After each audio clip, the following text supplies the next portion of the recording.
Scottsdale Community College's Center for Teaching and Learning brings to you the Evidence of Impact series, featuring Pursuing Meaningful and Authentic Assessment, the research and implementation of chemistry portfolios for student assessment.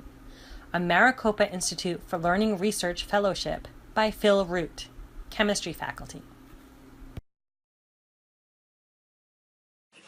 I would say that my first objective was to research and develop a portfolio to use for assessment of my students to essentially replace midterm exams, and then to implement that portfolio and study the effects of that implementation to see if it improves student performance on the ACS final exam and to see if it affected student retention as measured by completion rates and success rates in the courses for General Chemistry, Chem 151, and Chem 152.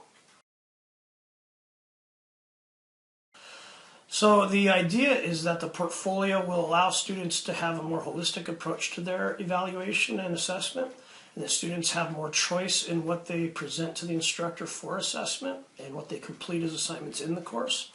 And that impact will hopefully help students learn the material better and to stay in the course more than just standard traditional midterm exams. The number of students that are impacted were relatively low at the initial project because I used this in my evening courses. I teach nights, and the population of students in those evening courses is a little bit lower. I'd say I had about around 50 students last semester impacted and closer to 40 this semester.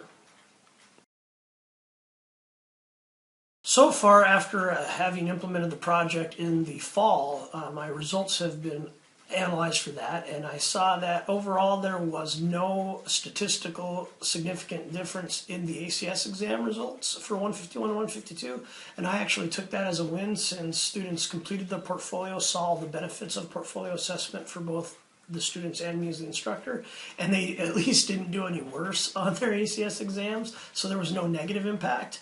And then the retention and rates in terms of completion and success also showed similar results, that there wasn't a significant drop in student success or completion rates. So I look at it as a win in terms of the project is allowing me to get better student evaluation information, better assessment information, and I'm not doing any harm to their overall end of semester standardized examinations and their completion and success rates.